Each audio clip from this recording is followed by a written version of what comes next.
I'm hearing this noise, it's pots and pans, and the noise has to be heard in Queen's Park. Listen, I do want, we've got a fabulous day lined up here, but before I talk about no more lockdowns and before I talk about some of the other things that I think is gravely important for all of us to know and understand, there is another fella, Adam Skelly, who's standing his ground today.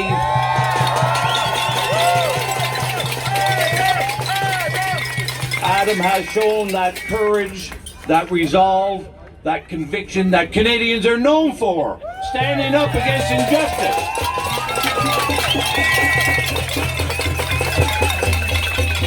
And he's facing some consequences.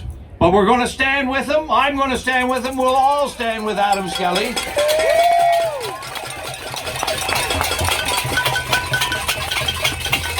And I do want, every small business owner in this bloody, atrocious gray zone, and indeed wherever there's restrictions, need to stand up with Adam. They need to open up their businesses, and they've got to tell government they're not going to get screwed any longer. I just want to say a couple words here about the origins of what happened with me. And I think it's happened with so many people in Ontario. You know, back in March, we heard of all this uncertainty, all this grave danger that was looming in front of us, and misinformation and doubt was put into our psyche. We were just fearful of this unknown apocalypse that may come. But it didn't take too long. It didn't take long at all. You know, I started questioning and started looking at the evidence, because I'd like to think before I act. And I thought through this, and I talked with so many people in my area who thought like I did, that something's not right, something's wrong. The evidence isn't justifying the response by the government.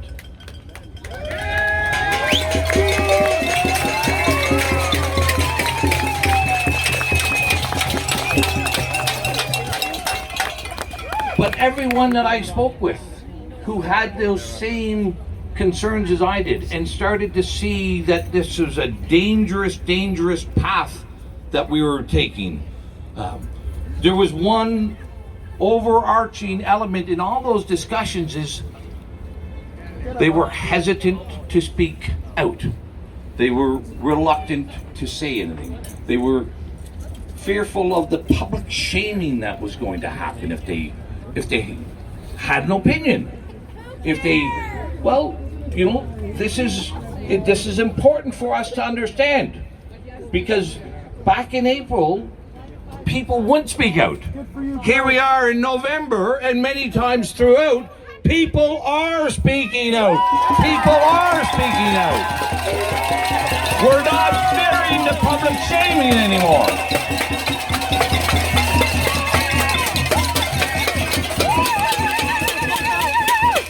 And every day and every week, more and more people are standing up and expressing their opinions, and they're saying what we're doing is right, what we're doing is fighting injustice, and we're going to continue to do it until we win.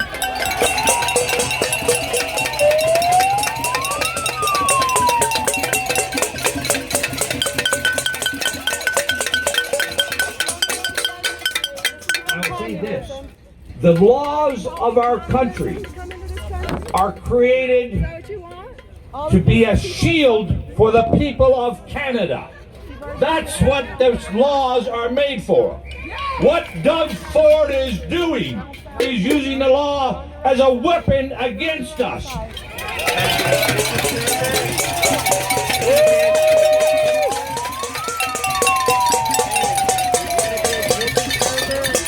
The Constitution is not one of these things that we throw away when there's a crisis or when there's a danger.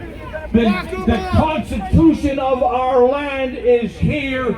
Indeed, the most important time we need our Constitution is when there is a danger or a crisis.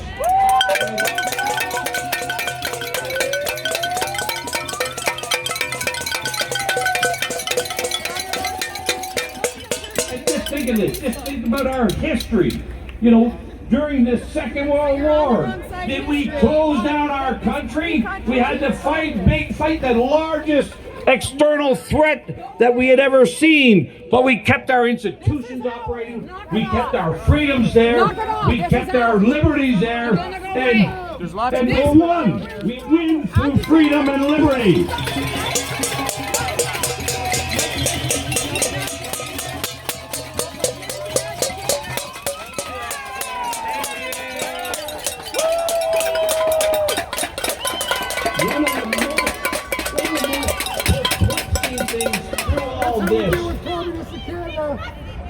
Bye-bye, communists. See you later, commie. We can look at the facts, we can look at the evidence, and we know that this is outrageous. Outrageous. It's as if Doug Ford and the government and public health only realized this year that people are mortal. That, you know, it's one of those things. It's one of those things that we know. Our lives are not forever. You know, we have a time on this planet, and then there's going to be a time when we pass away. That has always happened and is always going to happen. But Doug Ford and the government seems to think that up until 2020, nobody ever died. Well, you know, and we look at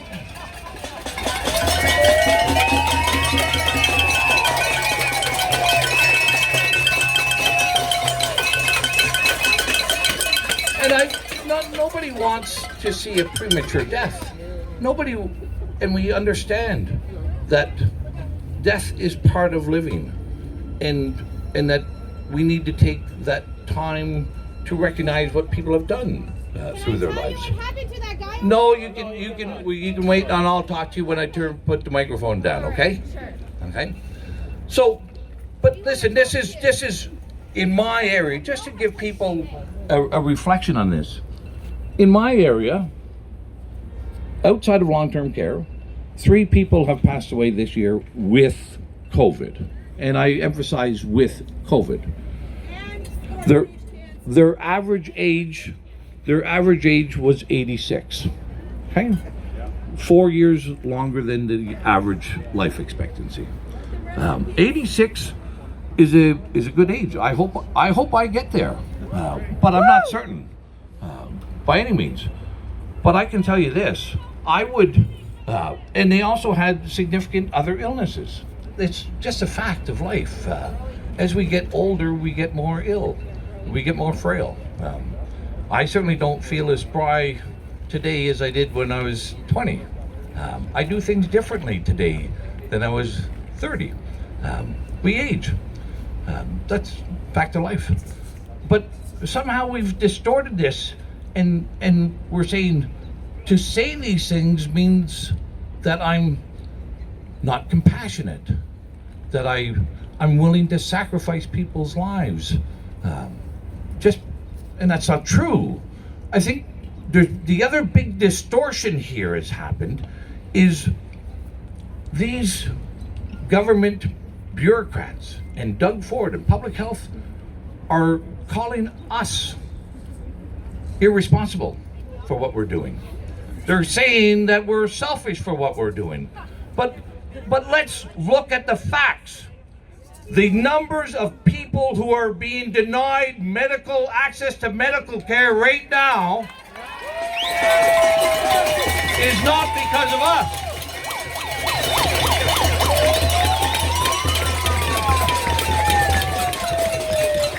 It is because of them that people are not getting access to medical care. And you know, there are so many stories that I heard in stories of despair from people, my constituents phoning me all through this, of not being able to be with their loved ones, being separated from their loved ones when they were in hospital or in long-term care or in retirement homes, and they couldn't be with their loved ones during those final days or through months on end, and the fear and the loneliness and the confinement, how detrimental it was to so many people. And they don't talk about that. And then when I talk to these little kids who are going to school, and they're fearful that they may bring home something, that they may bring home sniffles or cough, and they're terrorized, and they're having nightmares about killing their playmates and their family and their father and mother because they may be carrying this fatal disease, and they're having nightmares every night about the danger of being in school. Like this is terrible what we're doing with our children, and we know that, to have a good healthcare system, we need to have a robust economy. We need to be making money. We need to be productive. We can't afford all the standard of living that we have if we're doing nothing, if we're idle, if we're unemployed, if we've bankrupted our businesses. We can't afford to have a marvelous, wonderful, civilized country. It just can't happen. But, and I could go on. And when the hell did government ever think they had the authority to tell me how many people are going to be in my house? Nobody's going to tell me. And certainly not any government bureaucrat, and certainly not any police officer or any municipal file officer, how many people I'm going to have over at my house for a game of cards, a pint of beer, or for Christmas dinner. We're individuals, we have our own judgment, we can think critically, and we'll make decisions for ourselves, by ourselves, and without them.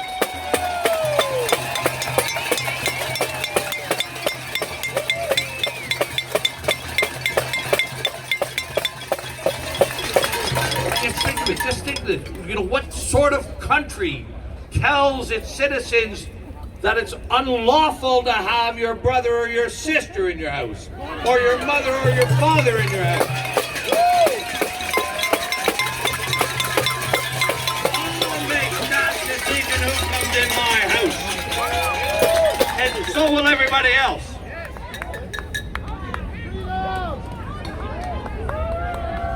Listen. I'm going to say one last thing, then I'm going to pass the microphone over to a wonderful lady, a smart lady. She's with the JCCF, and I sometimes get that, the Justice Center for Constitutional Freedoms.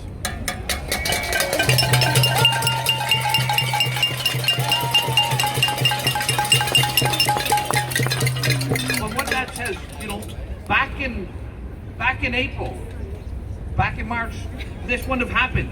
People, great speakers, people who are pillars of our community, people who know what they're talking about, wouldn't have been here, right? We know that there was a great reluctance throughout our land about speaking up, but it's different today. You are all here, Lisa's here, Pastor Jacob's here, Simone Smith is here. We've got a professor of physiology here. We've got all kinds of people here because they know that the path that we're on is a dangerous path. And I'll say this. We don't realize, a lot of people don't realize just how dangerous this path is. Because none of us, and especially those people in there, they don't know how to get off this path. They don't know how to get off. And I'm going to tell you, there's one reason why they don't know how to get off this path is because they've lied to us.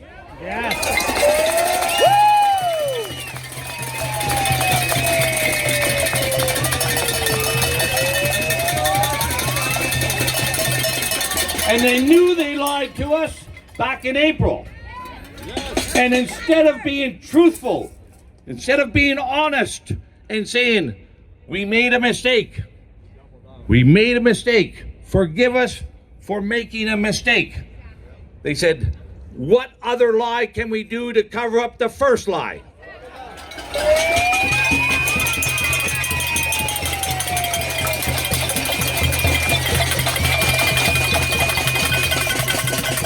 We're on a dishonest path, and it's taken us to a really, really bad place.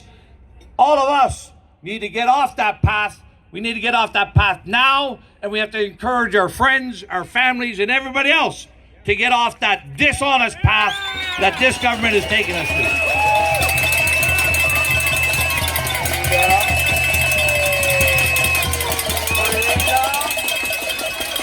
Listen.